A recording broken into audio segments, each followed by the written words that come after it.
Welcome back to Detection Dispatch, the show for detection engineers, hunters, and specifically today, security folks who know that automation without understanding and context is just moving faster in the wrong direction, faster failure.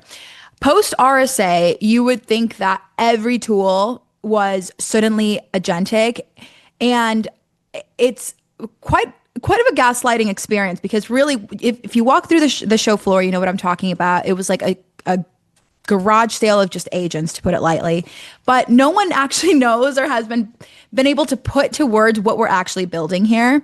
So with agentic AI being thrown, like it's the answer to every, SOC bottleneck and staffing problem, most of what's being sold today are basically wrappers, or how I saw it put on Reddit recently, chatbots in a trench coat trying to act like analysts. So today, to unpack this hype cycle with me is the amazing Oliver Rochford.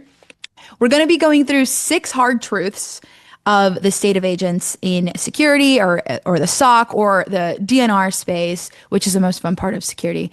So Oliver, I am so glad to have you back. Last time we talked about chatbots, but today it's obvious that we now have to talk about chatbots that are doing a little more than just chatting. Yeah, hey Alex, thanks for having me, and it's really great to be here. And you're right, I think like the discussion has moved on, right? We all know this. First, people try to make it out as though we had this era of the chatbot and then the assistant and now the agents, but in reality, this is all still the same thing. We've just moved on with the terminology. I think the terminology at this point is probably evolving faster than the technology. I agree. And so I really wanted to break this with you and I called on you because, especially with your Curious AI program, and you're just such a deep critical thinker when it comes to these concepts. And it's so important to have something like this when we're seeing so much hype happen and all these different terminologies, as you said. So I also want to talk about something you've been working on. What have you been up to that can also help us filter through some of this hype and some of this actual noise and BS? A couple of years ago, I kicked off a newsletter because I couldn't get a clear answer from any person I knew whether AI was hype or not. And so over those years, I developed an entire framework to try to measure whether AI is hype. And in the meantime, I've packaged that into a tool called Anu AI. And what is it? It's like a mashup between like a news feed, social media analysis, open source intelligence, then analysis and enrichment. And then you can query it using a chatbot and do a lot of, like, I would say almost like threat hunting in news. But most of all, what we've really built is a bullshit detector, because we're trying to work out things like, is AI hype? Is cloud repatriation happening? And I think that's a fundamental difference to the tools people know, which are keyword driven. We don't care about keywords. It begins with a question. That's the whole basis around it. But the other aspect is that it's how you actually consume this, because we did some research and most people don't read news anymore. Most people listen to it on the go or they watch it. And so if you're trying to communicate today, it doesn't matter if you're doing threat intelligence, if you're doing PR, if you're doing marketing, you need to do basically across all of these different media to reach all of demographics, because there's differences based on income, there's differences based on demographics, and there's differences based on, well, political inclination. And so if you want to reach everyone, you're going to have the same message, but across multiple channels. Oh my gosh. It's so crazy to think about how quickly someone believes something with just one source. I think, and for those of us that have been in comms and marketing, or even just a skeptic, and cybersecurity people are the most skeptic in nature, which is a good thing to be. But it's so crazy how people will form an opinion just on the basis of one little video, one little TikTok, just because it was easy to understand and consume. I mean, so one of the interesting things to come out of our research is that a lot of people are actually avoiding news, or they're trying to get their news from comedians. It's true. Like, exactly. So if you think about it, one of the number one ways to consume news is comedy. And the reason is because news today is designed to not inform you, it's designed to scare you, it's designed to form your opinion, it's designed to confuse you. Yeah. But your employees, your citizens need to be informed. So you need a tool which takes the toxic out of the news. And, we like to say we make news consumable again. And that's a part of it. You want to inform your employees and your workforce, but you don't want them to have to wade through cognitive dissonance to work out how to basically, talk about your product. Yeah. Oh, I love that. I love cognizant dissonance. I always equate it to like telling people that they should probably stop smoking cigarettes and that it's bad for you. But are you going to keep doing it? Most likely, because people probably some folks really like cigarettes. Although someone should really study the marketing that was done in the US in particular around that, because now all of the Gen Z and Gen X's think cigarettes are disgusting. Whereas if you go to Europe, everyone's still smoking cigarettes. But for that, look at how vapes have taken off. Seriously. Well, no. Yeah. So listeners, please don't do any of that. Yeah, no, no, we're not advocating any of this, no. So I gotta ask, did you use Anu for for research for the content of our episode today? The five bitter pills to swallow in regards to agentic AI. Yeah, for the curious AI, I actually have a couple of separate subcategories where I follow AI in cybersecurity and AI in software development. And you can imagine this is closely related because ultimately it doesn't matter what anyone tells you. There are fundamental limits based on the foundation models, which we're all constrained by. And we're all waiting for those to be lifted and so on. So there's a limit to what people can actually do. And if you follow this news closely from a researcher perspective, because I had this fantastic analysis this week that executives believe that AGI is imminent, researchers don't.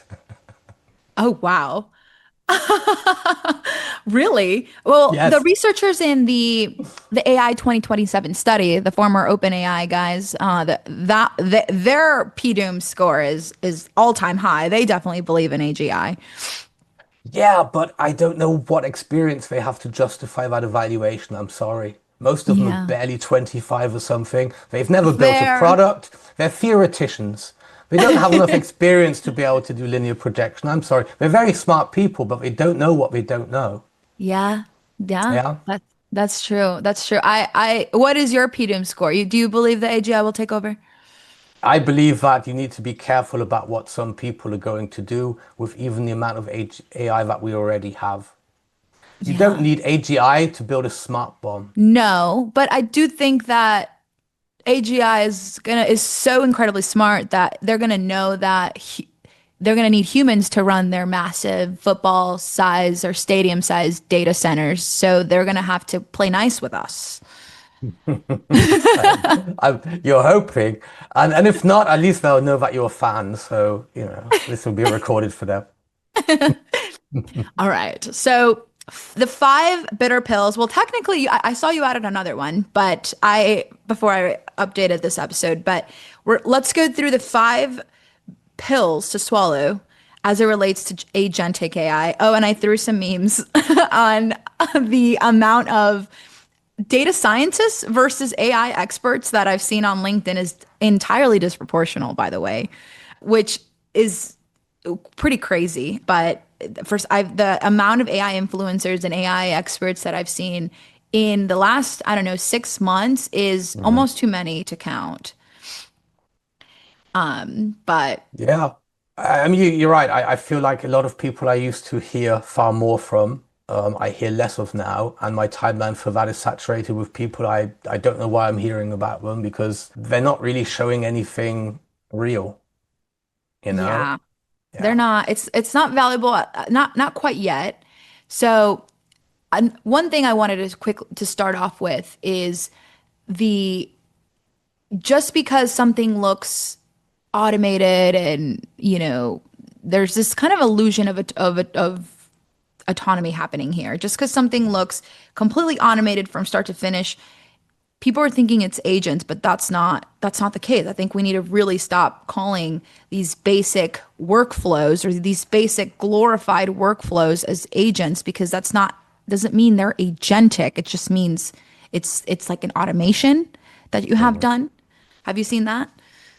I completely agree with you. I mean, so just putting an LLM into a traditional logic-based workflow doesn't make it agentic, right? And, and Exactly. and indeed, creating a non-deterministic workflow doesn't make it agentic. The definition of agentic is that it actually has autonomy. An Yes, agency, meaning that exactly. it has a, I guess, goals, objective intents of its own. And in the cybersecurity context, what would that actually look like, right? And to me, the cutoff would be, no, you're not following the same process every time. Something novel comes in, and the agent has to make a decision about Exactly. something novel. And in fact, that decision doesn't necessarily mean be called a human. It could be, let's do some research because I don't actually know what to tell the human. And I think that, That's the key. yeah, That's the yeah, novel part. It's making inference, like making that inferring about what it saw and then making going a step beyond that and making a decision about it. yes. Yeah, yeah, because I mean, because alone the term agentic should tell us that we've had agents for a long time. That's why people don't want to use the term agents because there's confusion with a lot of older.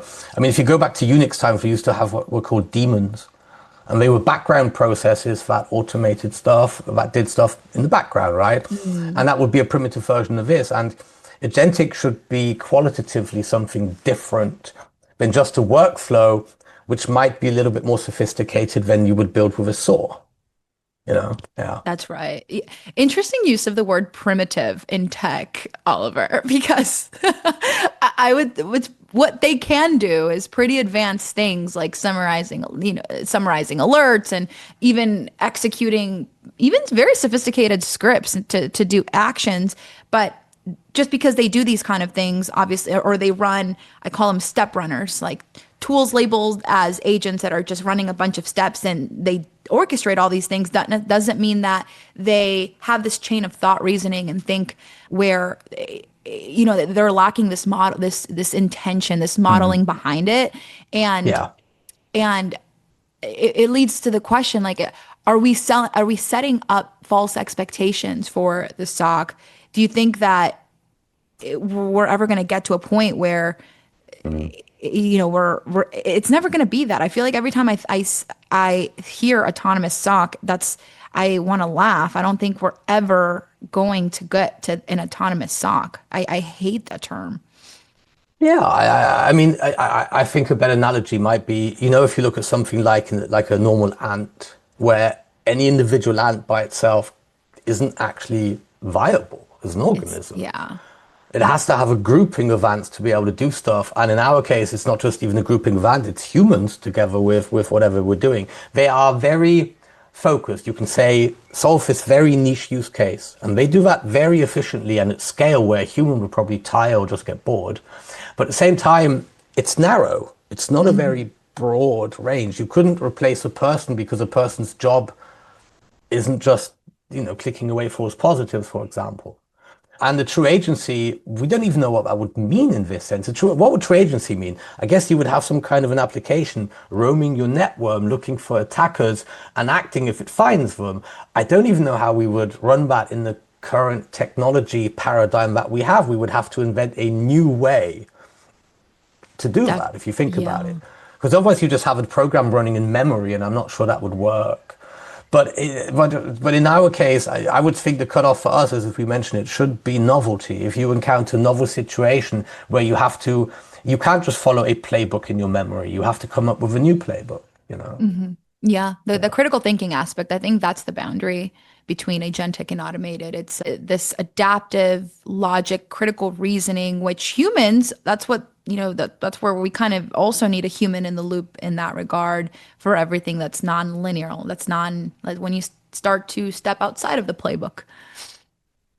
Yeah, I completely agree. I mean, sometimes we have to do comparisons. Like, if you think of a barcode scanner, what it Mhm. does, it's really crazy. It scans a little code and you get all this information out of it. But Yeah. like, it's actually not that sophisticated on the whole in Mm-mm. comparison to this. But I think this is more like a barcode scanner. It's very good at this really complicated job that a human would struggle to do. But it is ultimately a pattern matching or a image recognition problem. And in our case, I think it's in a lot of cases it is. It's just it happens so fast you don't notice it's doing pattern matching. But if you work with them a lot, if you do a lot of coding stuff, you get an insight into that because you're doing black box testing to a degree. On the black box Yeah. note, on that note, everything is fundamentally going to have to rely on Mhm. data, detection logic, detection inputs, everything that is going to feed it. Otherwise, it's just flashy garbage out, right? And I saw recently a meme on this on it was like everything is just like little emoji poops, but then just with a unicorn on top of it at the end. Hilarious. That's And great. it is not, you can't, forgot to throw it in here, but you can't, the premise is that, and what I'm on about all the time here at Anvologic is you can't build agents on the triage end, right? Because I feel like a lot of these, not just startups, but also a lot of the agentic use cases I've seen really kind of fit down the stream in if we look at the alert funnel, right? It's once you get the alert, it consumes the alert, and then it could do all these nice stuff with it. But it's like, what if the alert was bad in the first place? Right? You can't build smart agents on top of dumb detections. Like that's just you're Yeah. not going anywhere in the right direction. So if you the I think the focus to consider is if your signals are noisy or misaligned or severely outdated, investing resources just because your CTO wants to or whatever is just going to move faster in the wrong direction. It's going to magnify the weakness of your detections. Yeah, I mean, like ultimately, I think when it comes down to it, and this is why this isn't going to happen overnight, it's a knowledge engineering problem. Yeah, knowledge And people engineering. are, yeah, I mean, every year I speak to a bunch of founders who want to tackle something like asset inventory management, and they start talking Mm, about AI. And every time I say, but it's not an AI problem, it's an information acquisition problem. yeah. And that's something which you can't solve by doing analysis. And in this case, it's the same thing, but also, is it really a cost-effective way of using a high-end model to throw garbage at it when there are actually like detection engineering?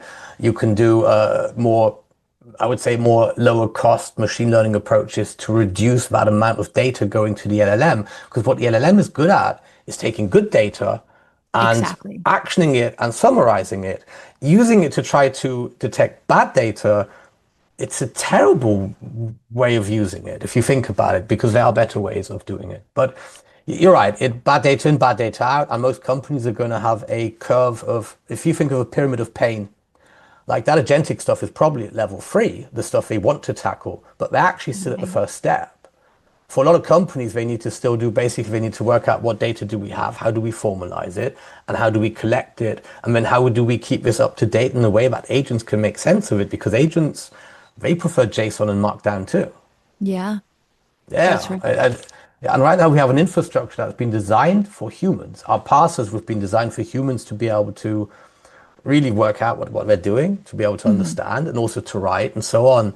I think we need to change that too. Right now, it's not optimized for agents either, and that's not going to happen within a month or two, you know. Yeah.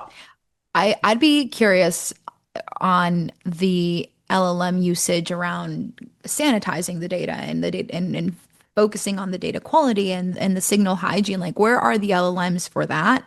I think that a lot of the pipeline players out there are Mm. kind of head to head with this as well, but I don't really see a lot of them talking about it. Maybe not, maybe just because I'm more so focused on the DNR space, but this is a great opportunity to pair or maybe even a multi agent type of model. Like let's have those clean the data before you feed it to your, these a triage every single tier one and tier two alert, like before you you like if it's gonna completely handle every single alert before your analyst sees it. I'm gonna be watching that space very closely on I the mean, data quality yeah. space.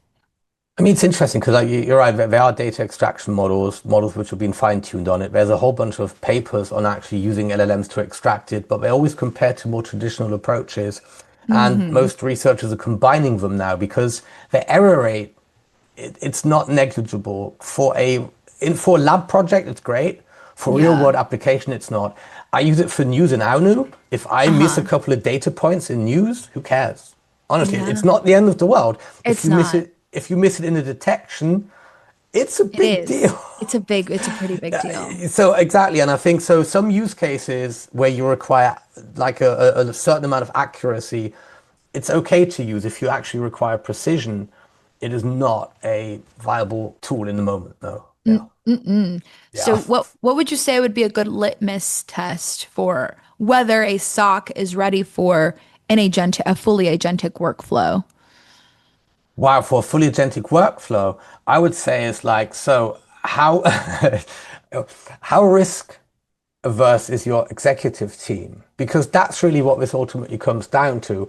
If this fails, who gets it in the neck? Yeah.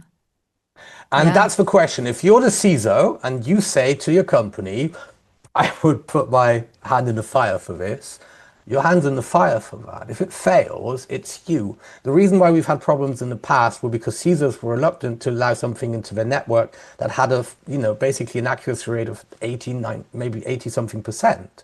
Yeah. Because ultimately, if you think of like 1,000 attacks, that rate is bad. And Mhm. so you have to think about compliance as well from a regulator's percentage. If you deploy something that you know has a high error rate, is that negligent?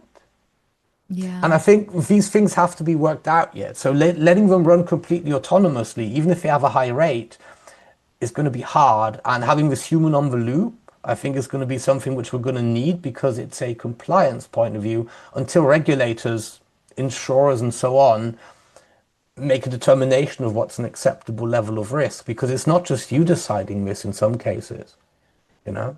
hmm I I see because for to some extent I see some people, some boards that are asking like, how are you showing that you have an AI enabled tech stack? And something like this would be investing in something like this is coming up in a lot of conversations.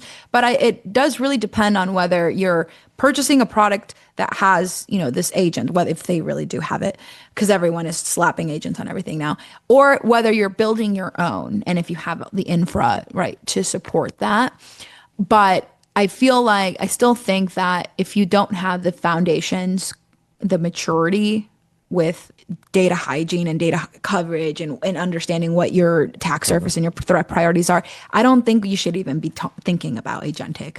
Like just Well, stay in yeah. ChatGPT. Like I mean, I don't, so I was, when I was a Gartner, one of the these topics always came up around full automation, and the irony back then was that the people who needed it the most can't afford it because it was really expensive to build up. But now it's not. yeah. If you cannot afford a managed service, use this. It's better than nothing.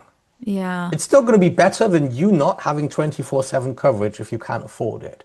But the truth is that if you can afford it, you're better off using a managed service who are using this to augment the managed service Yeah. to reduce the cost. That's just going to be a better level of security for you. If you're a really large shop, you're going to be doing agentic workflows going forward. You're going to start deploying them in a small limited capacity where you're comfortable and they're really good.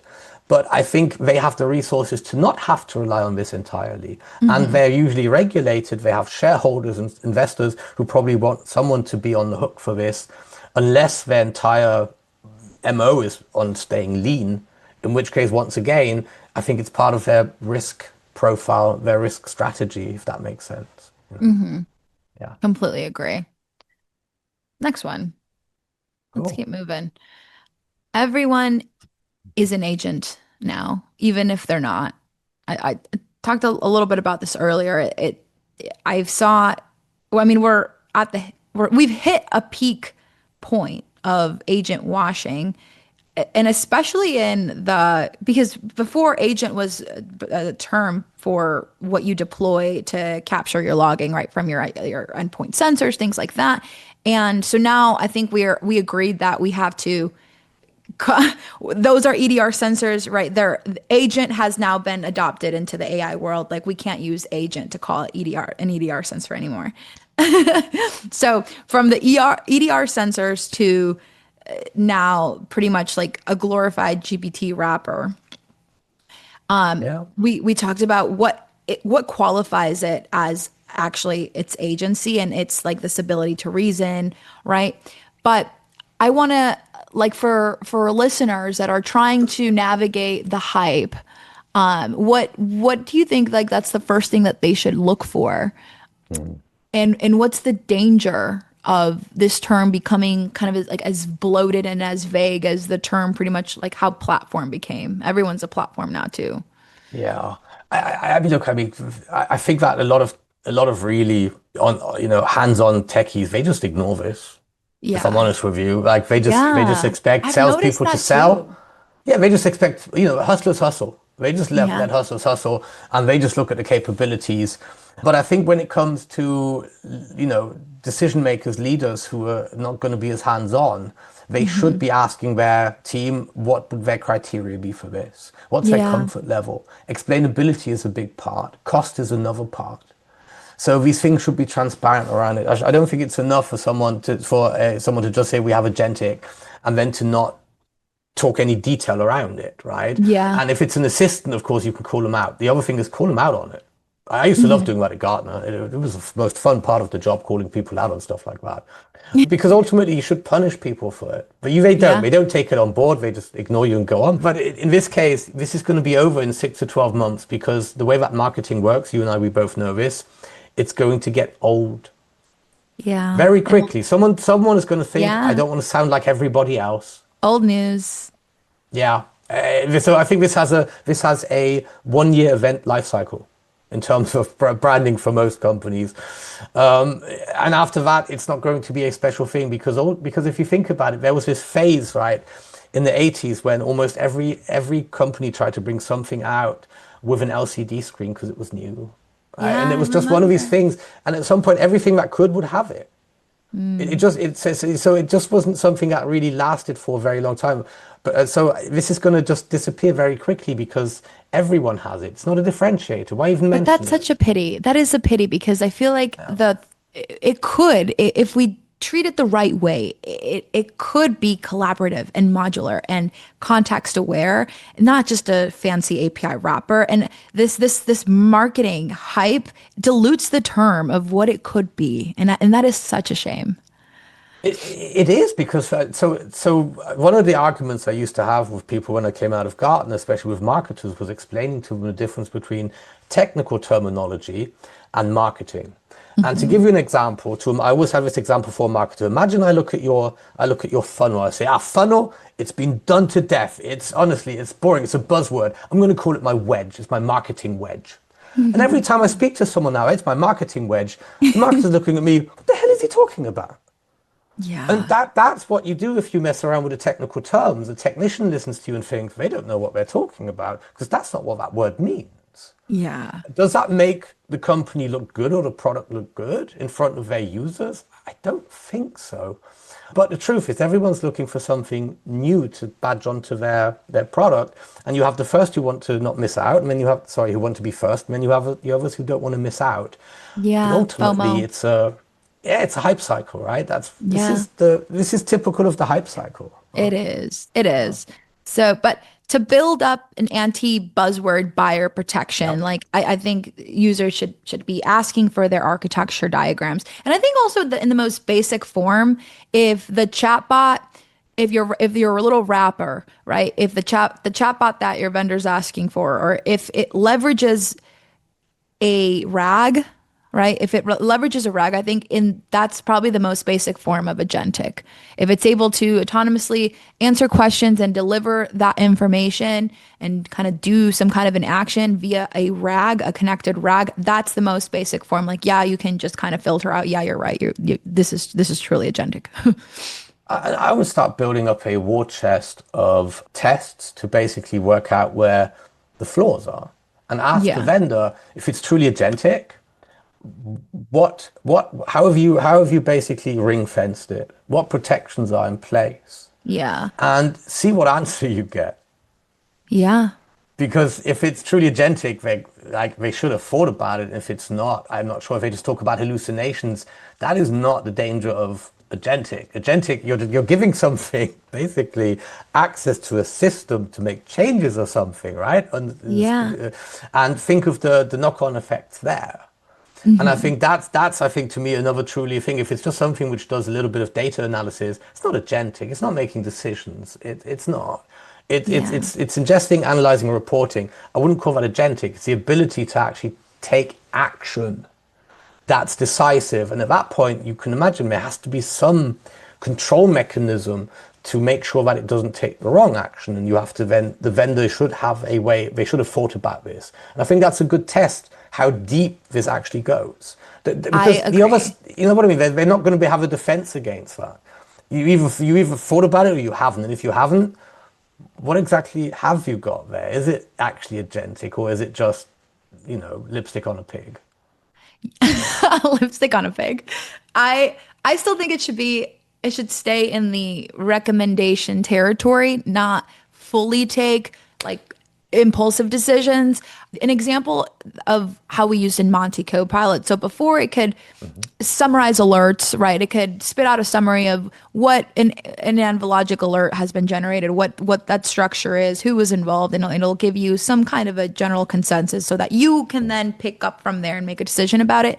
Now with our agentic integrations to it, I guess more on the detection building side, it'll cook up a detection and then it'll also pull in a tuning recommendation to really optimize that detection a bit more, take out some additional values that could be a better use of a query, and it still stays there, right? So it makes the decision about the query it built for you, but it won't ever go and fully deploy it and have it be an actively running query. Like it still very much keeps a human in the loop, and I think that's where the level of risk can be a little bit more tolerated.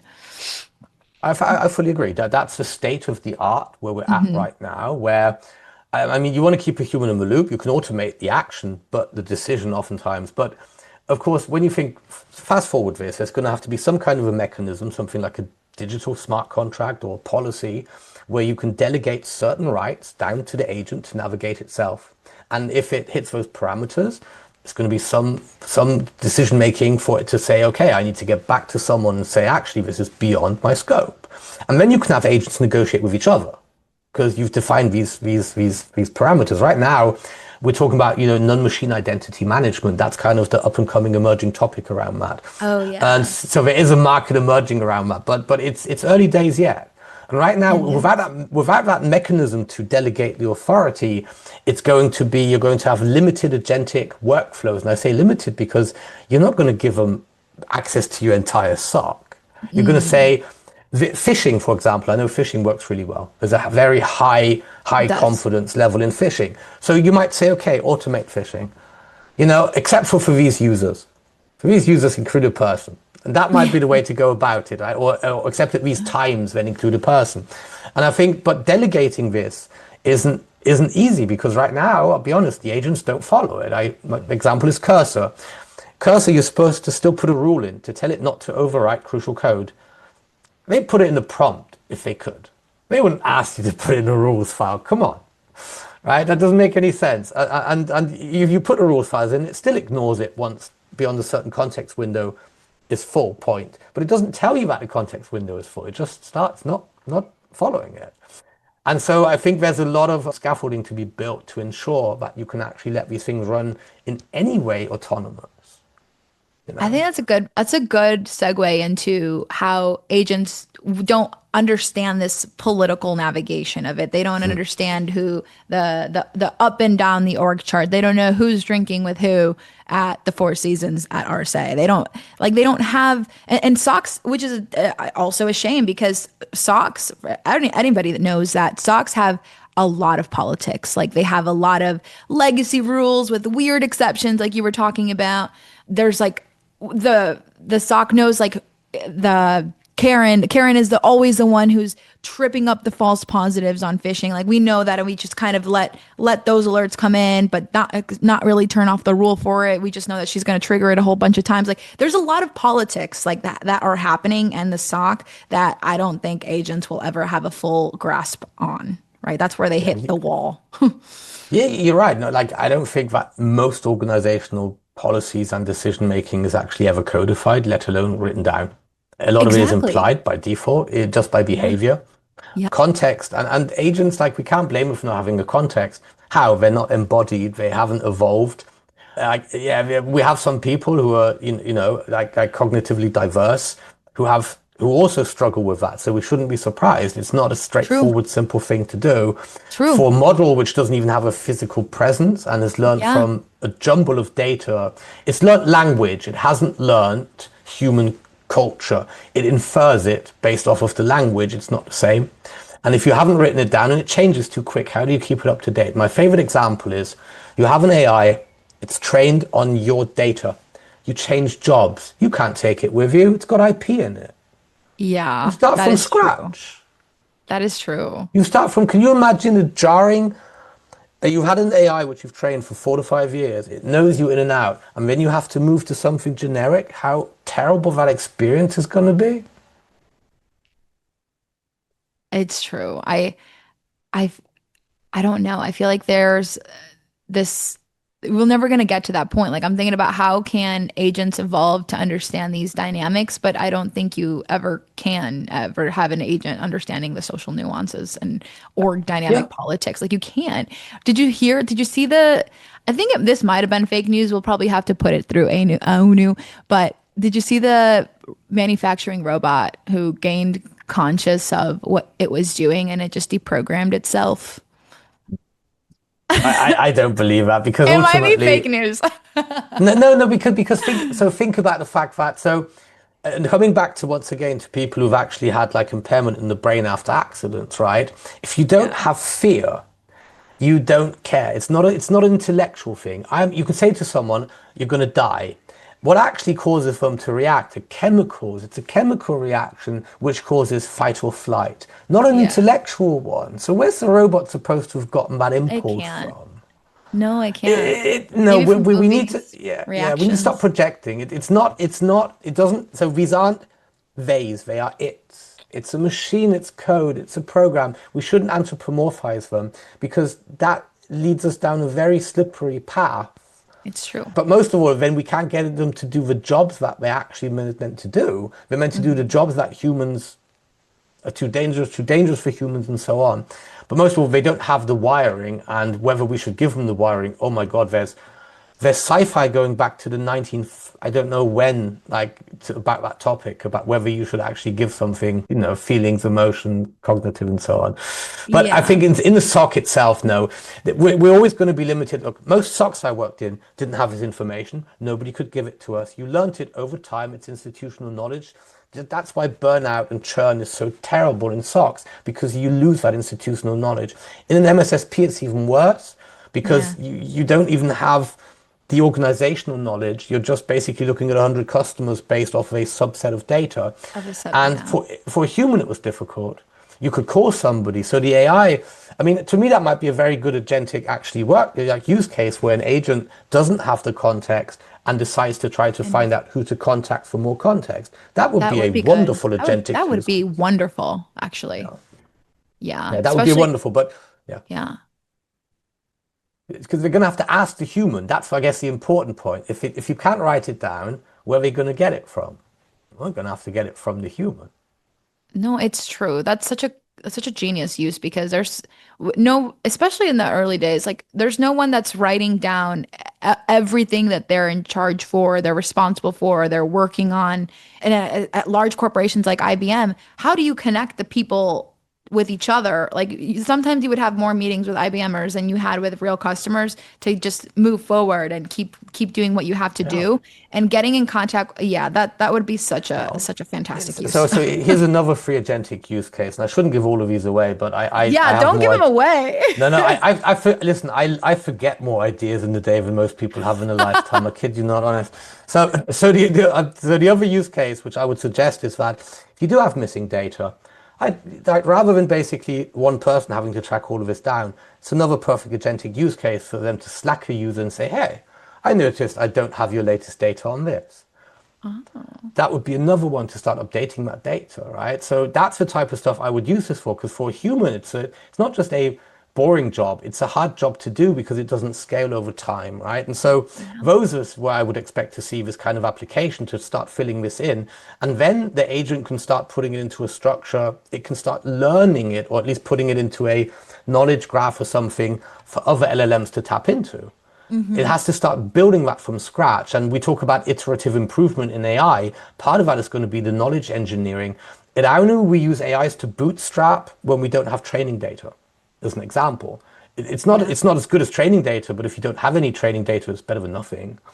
And so I would expect the same kind of application here as well.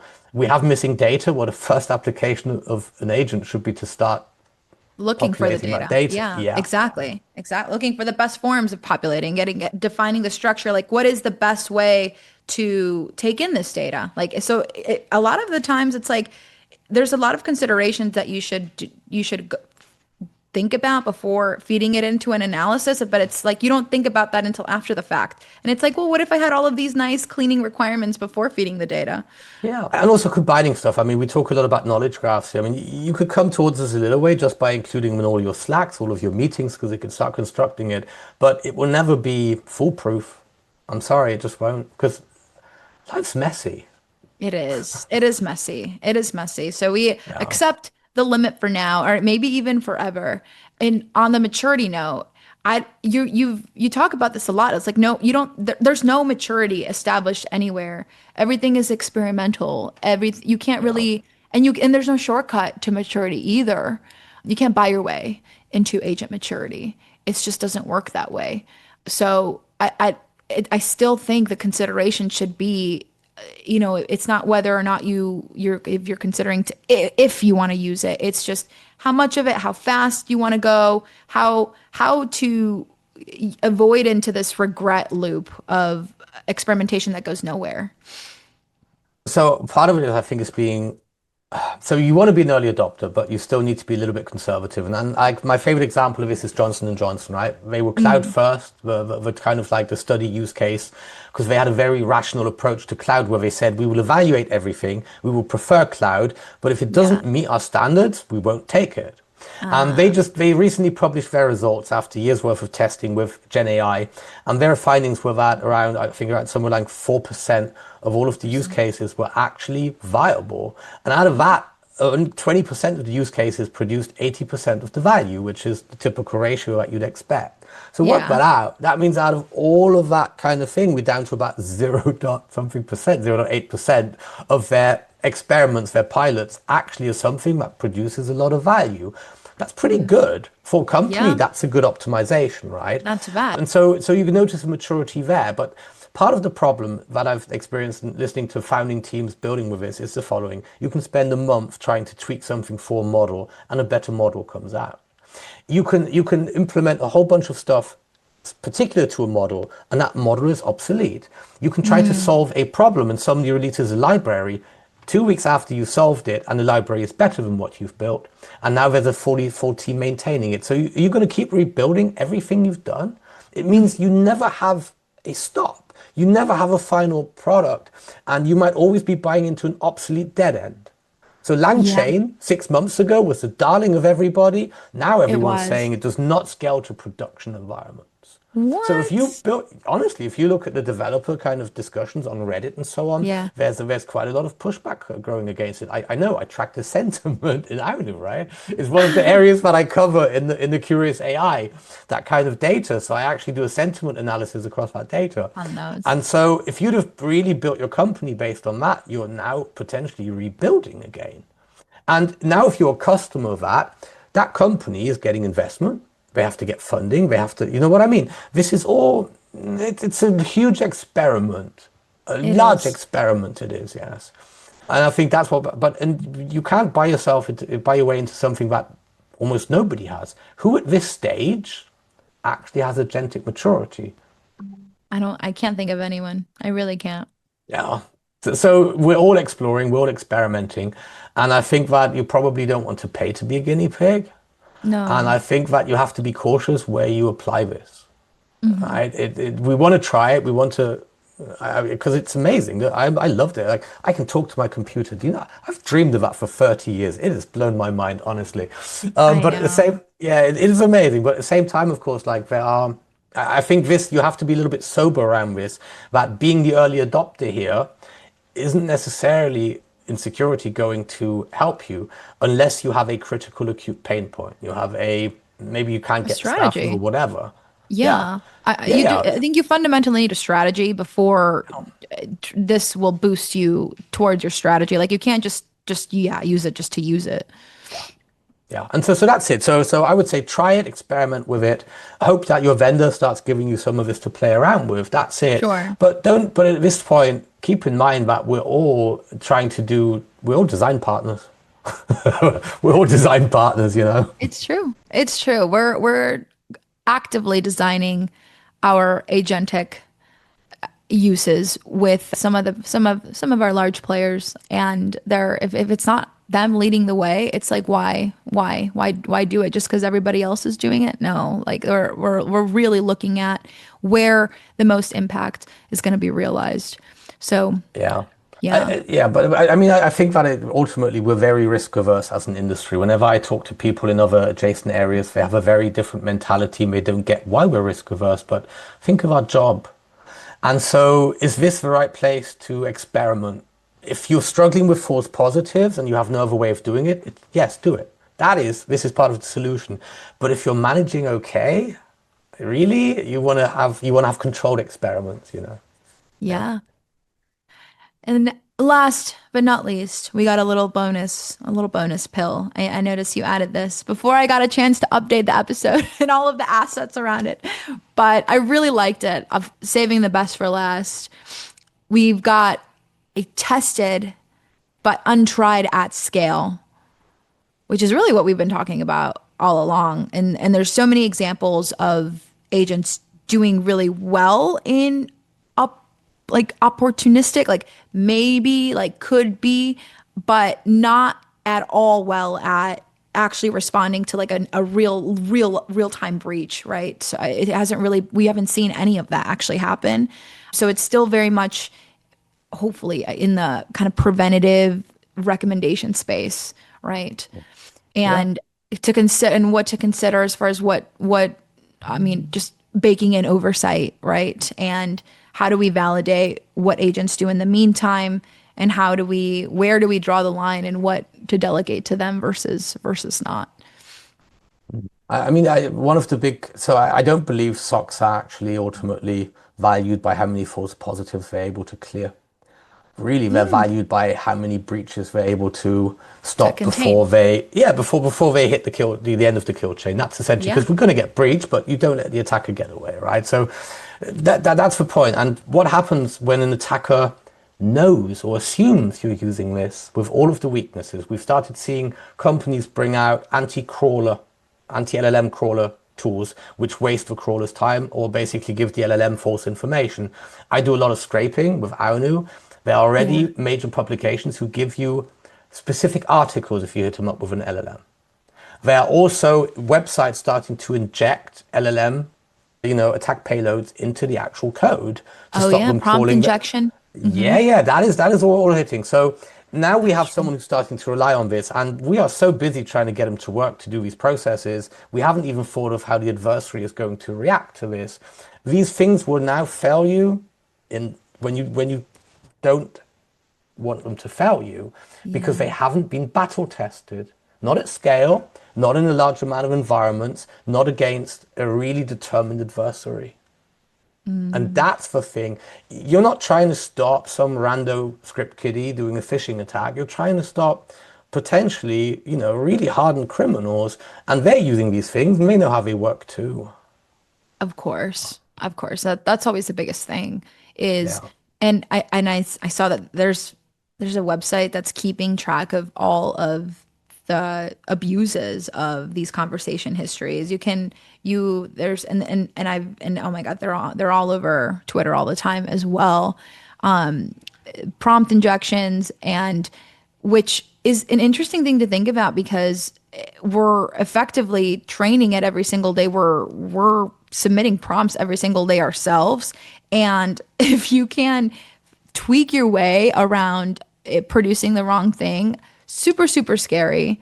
I also saw a lot of Elon Musk's or Grok or whatever, and he started to it started to respond with really like horrible propaganda, like political issues around like South Africa. And And then and back to what we were talking about at the beginning, like if someone just takes it and just like, okay, yeah, I believe it now and on with their day, like that is a very scary place to be right now in this Yeah. geopolitical realm. It is. I mean, essentially, like I said, they're amazing technologies. Everyone wants to work out how to get the most out of these, but ultimately, like if you ask me personally, I think we had the biggest breakthrough 2 years ago, and it's an amazing breakthrough. We're going to spend the next 5 to 10 years to optimize this, and maybe in 10 years we have another Mm, big jump. yeah. People underestimate how amazing this is, but other people overestimate the reality of the economic impact and how quick this goes. It will happen. It's not going to happen overnight. There are dependencies, energy, data, knowledge engineering. This will all happen, but not at VC time. It will happen in real time. So in a course of like 100 years, how advanced do you think it's gonna get? Like, are we gonna get Wow. 30% there, 50% there So, to so full? I might be the wrong person to ask. So I am what's called a bio-chauvinist. I believe that no matter what we build, it will never be as great as biology. I'm sorry. And the path forwardly Oh, lies in genetic If you want to live on Mars, I don't want to send robots. That's the failure of the human species. I yeah. want human DNA on Mars, so we're going to have to do GM. And nature beats machines every time. However, Oh, I if we love that assume that actually. this, how if we assume this is going to advance, and as an analyst, a futurist, I make assumptions. My assumption is okay. Let's say in 50 years' time we're able to automate, 50% of everything that's done Mm, now. Let's say we can automate 70%. But if you ask mm, me, that's where I would assume is. But the reality is that we talk about the singularity for AI because there's a certain point beyond which it has such an impact you cannot predict which way it's going to go. yeah. I don't believe we need AGI. I believe we're close to that. We're already at that point. There's something called techno-shock, which is when the pace of development exceeds what society and individuals can adapt to. And we are seeing those. I've got an article coming out about that. We're seeing the stress signs everywhere of techno-shock. And we're nowhere near AGI. Nowhere near. That's the insight. You don't need AGI to disrupt everything. The fact that this is Yeah. already having such an impact on certain areas like media, visual arts, and so on is already having that kind of an impact. And we're only just at the beginning. Right now, if you think of the fact that steam machines were built to pump water out of mines, look at what they Mm. ended up doing. They ended up driving trains across the whole of the US. Yeah. And so we are still at the pumping water out of mines era of AI, of Gen AI, and we're going to see the other areas very soon. But we're going to have technological advancement across the board because this is going to revitalize some areas which had actually stalled because they had problems, challenges with data, with parsing, and so on. This is going to be a huge enabler and qualitative data analysis at scale. Wow, Yeah. it's amazing. Yeah. It is. Well, Agentic AI may not save the sock, but or anything, but it can definitely help. It's just a natural evolution of how technology is evolving, and it can help make everything obviously sharper and faster, and come up with things that I don't think I would have come up before. And it or overall that because it gives you things that you wouldn't have come up with for it just makes things more well-rounded and I think even more better. And it is adaptive because I've been telling my GPT like, oh, like almost vomiting to it, like, no, make the vibes a little bit more like less ruler type, more lover archetype, like, oh no, oh that was terrible. And it works with you so well. And it's like, oh gotcha, like the insane amount of adaptability that it has, and so that you can just work with it and mold it to exactly what you need it is something that I never thought I would be able to do in my life. And I feel like it does make our our job better in this agent to human interaction. And as far as this myth, right, this illusion, I think that overall we should all be very questioning whether this autonomy really is coming out of the box. Obviously, it's not magic, and we should prioritize more our detections, the data hygiene, all of the discipline around that aspects of it before you're just automating garbage. And what else? What can we leave our listeners with? We have consider The architecture diagrams, does it actually use a RAG or not? Because I think that's also the most bare minimum. And where's the oversight? Where are the guardrails? You're talking about risk all the time.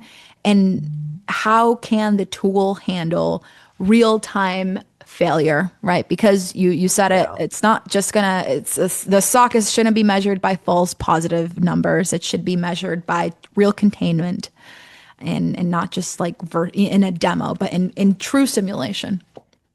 Explainability. And cost. So if I were an attacker, I would start sending garbage messages because it's going to go and try to work every single one of them out. You can tar pit it very easily. All right. And so basically, and of course, and also cost, somebody just generates a ton of traffic for you. How is this going to be calculated? And what's the true cost? Right now, a lot of this stuff is being subsidized. That's the other scary thing. You might build around this, and all of a sudden the prices go up, as we've seen with OpenAI. Right? Yeah. There's a pro. So that's the other question. What is actually the true cost of it? Yeah. That's Yeah, right. but so cost, viability over time, scalability is the other thing.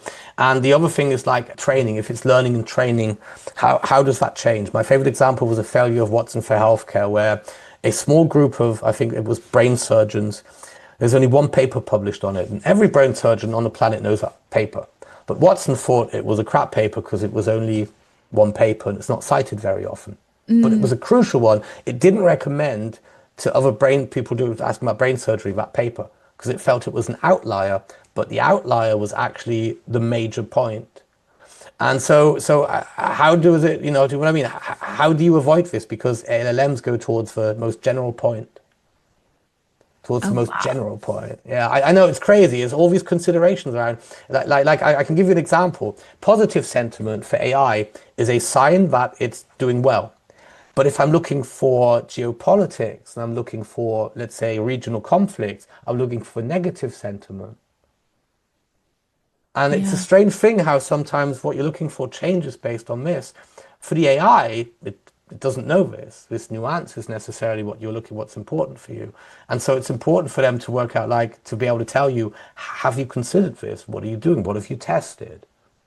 What have you tested? What have you tried to break? Where's your red teaming stuff? And so on. And what security precautions have you built in? Which guardrails? Because the way we're going to market, everybody, I doubt many people have them. Yeah. Well, people are struggling even for the time to do their job, let alone maintain guardrails that require a whole program of their own. And no one's getting any more headcount. Yes, and the last thing is, which I'd always ask is, how does your AI play with other people's AI? I've spoken to a couple of companies who've said that people are trying to build a very much a closed system with their AI. This is a Oh. way to, yeah, the walled garden is back. But then you miss out on the advances of just the open source of it all. But there's so much advancement that is happening because it's connected to the shared model. So how could that work? Exactly. So that's the other question. Like said, so their AI, have they even considered how it's going to communicate with other AIs? You'll get answers about MCP, A2A, and all that kind of stuff. But it's Yeah. not just down to the connectivity. It's around like, have you thought about this? How is your solution going to live in the world of other agents? We're talking about the agentic area, not your agent's era.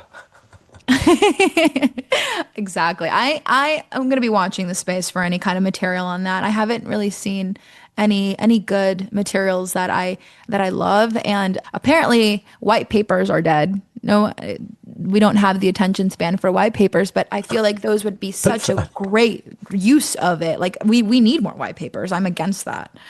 I still write white papers. I'm sorry. Like I I don't love care. them. I mean, listen, I'm happy to get it packaged up as a podcast if that's how you want to consume it. That's no problem. Yeah. Yeah, we can do Well, that. yeah, let's do that. Well, thank you so much, Oliver, for taking the time to walk us through just the nuances of everything that we should be thinking about as it relates to agentic AI in the SOC. And I think as what did you call yourself? Bio-chauvinist. A bio-chauvinist. I think that's a very sane way to treat this and have a great balanced perspective around it because it's not obviously replacing anybody, but it's augmenting the right things in a balanced way. And For those of you that are listening, you can check out Oliver's newsletter and his latest project in the show notes. And if you have any war stories or battling agentic systems yourself, we definitely want to hear about them. So our Discord is going to be open. And overall, until next time, trust your logic, your tools, and question the hype and the labels around everything. So see you guys all next time.